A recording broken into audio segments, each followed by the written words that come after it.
Kelompok perempuan muda menginjakan kakinya di area LPK. Tawa mereka riang, penuh sukacita menyambut mimpi kecil mereka.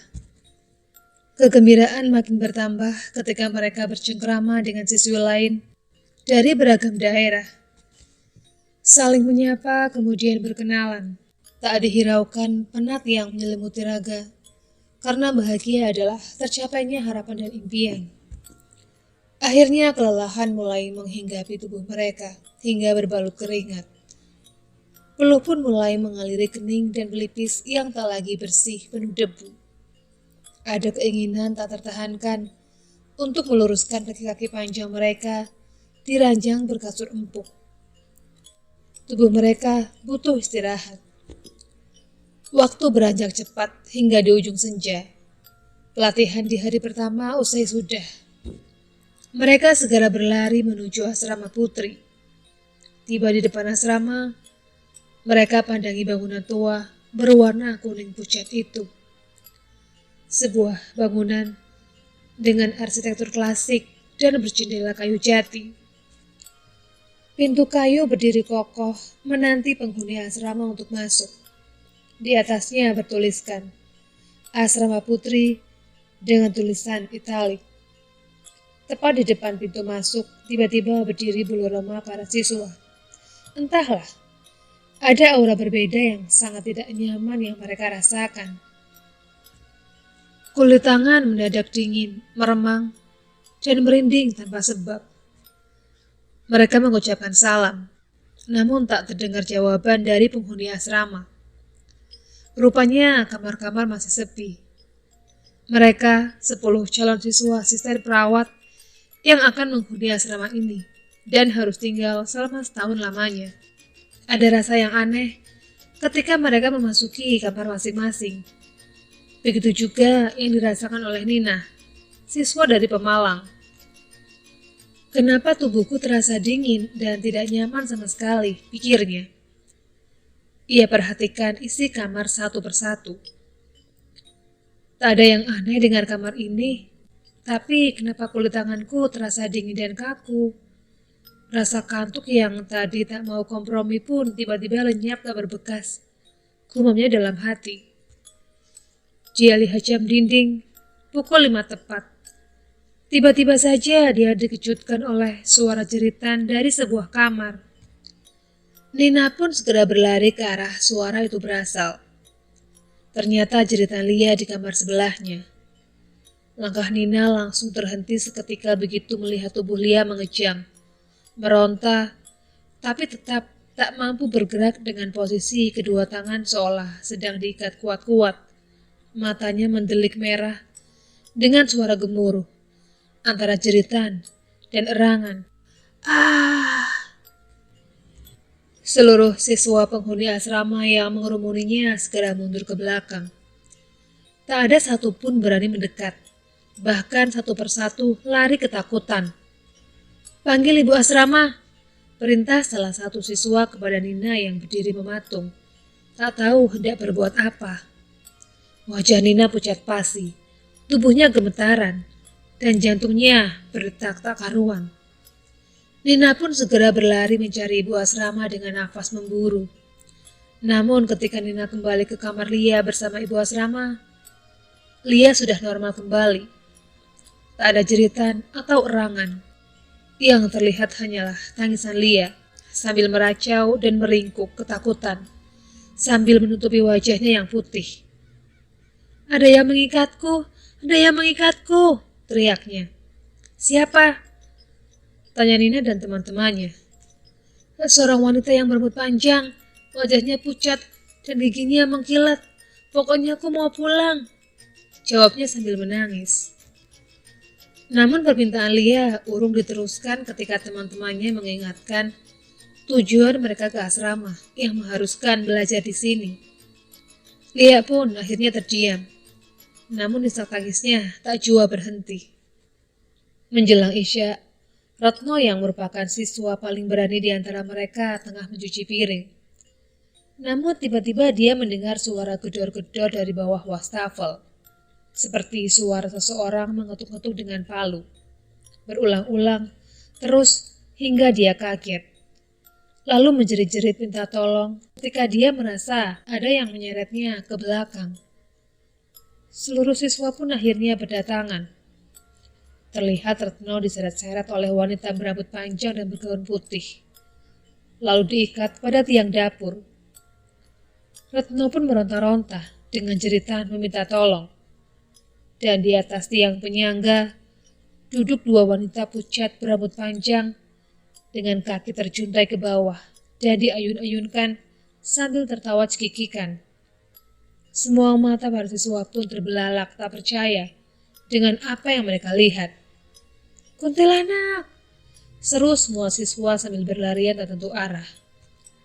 Tak ada satupun yang berani mendekat. Mereka berlari keluar mencari pertolongan. Dikabarkannya Retno berteriak-teriak sendirian dengan suara tangis memilukan. Sementara sang kuntilanak hanya tertawa cekikikan sambil mengikat Retno kencang-kencang. Begitu juga dengan dua kuntilanak yang menontonnya dari atas sambil uncang-uncang anggi. Tawa mereka tanpa perasaan. "Tolong, tolong!" teriak Retno sekencang mungkin. Namun tangis Retno tak dihiraukan. Bahkan lengkingan tawa dari kuntilanak-kuntilanak itu semakin kencang. Retno pun berontak dengan sekuat naga.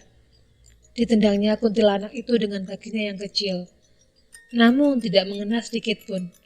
Bahkan ikatan Retno semakin terasa kuat dan menyakitkan. Retno pun menjerit. Sementara kuntilanak itu malah tertawa riang. Dua kuntilanak lainnya malah menonton sambil tertawa-tertawa. Beberapa menit kemudian, ibu asrama datang sambil membawa seorang ustadz yang dikenal sebagai orang pintar yang bisa mengusir setan. Namun saat sang ustadz datang, Retno terlihat sedang duduk lemas di lantai. Rupanya trio kuntilanak telah melepaskan ikatannya pada Retno.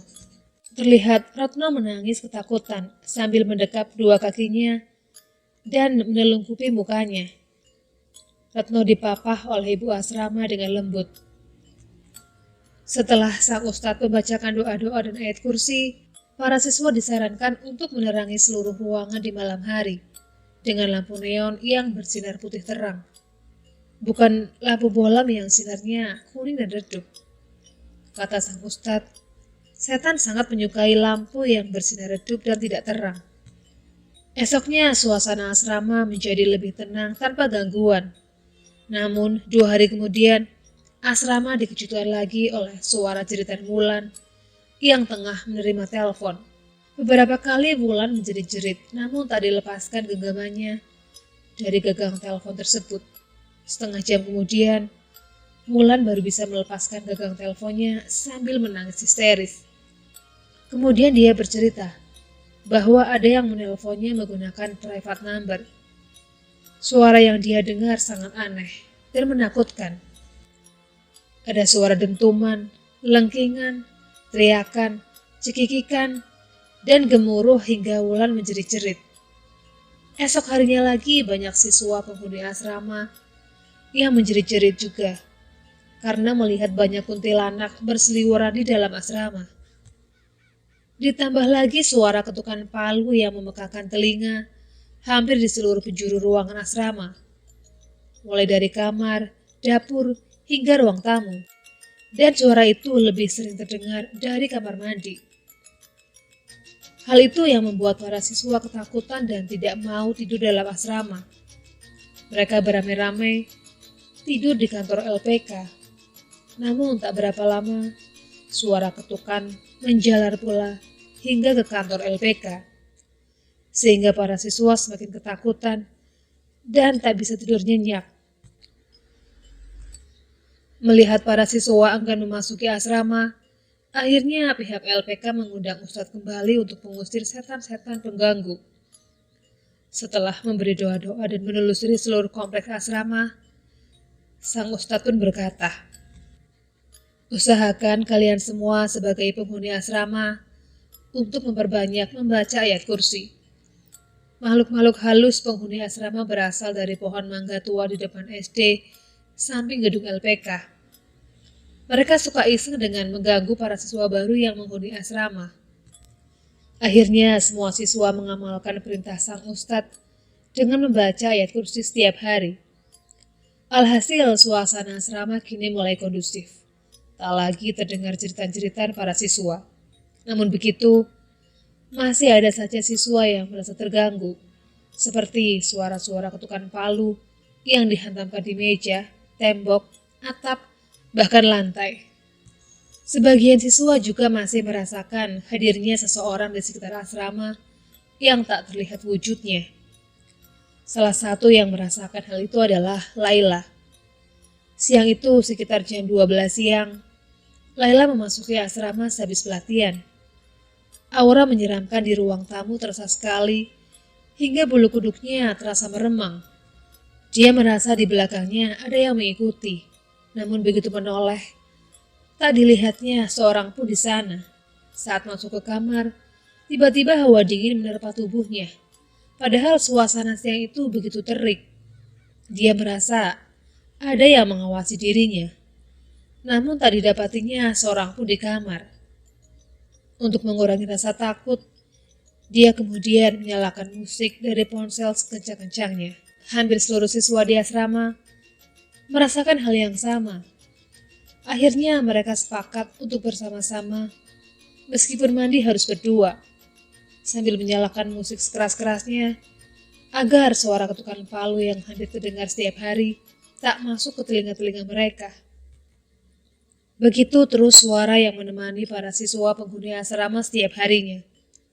Lama-lama, mereka pun menjadi terbiasa mendengar suara itu. Namun tak diraukan lagi karena mereka sedang belajar. Dan belakangan, mulai tercium kabar bahwa tahun lalu pernah ada siswa yang meninggal dalam asrama karena diduga terkena serangan jantung. Menjelang tengah malam, mereka masih asyik menonton televisi. Film Bad Teacher mengundang tawa mereka, hingga tanpa disadari, dari belakang mereka ada yang ikut tertawa. Tawanya beda dan aneh, sangat nyaring dan panjang tiada henti. Mereka pun serempak menengok ke belakang. Mata mereka terbelalak melihat trio kuntilanak yang berdiri di belakang dengan suaranya yang khas. Lia, Retno, dan Wulan pun mendadak pingsan.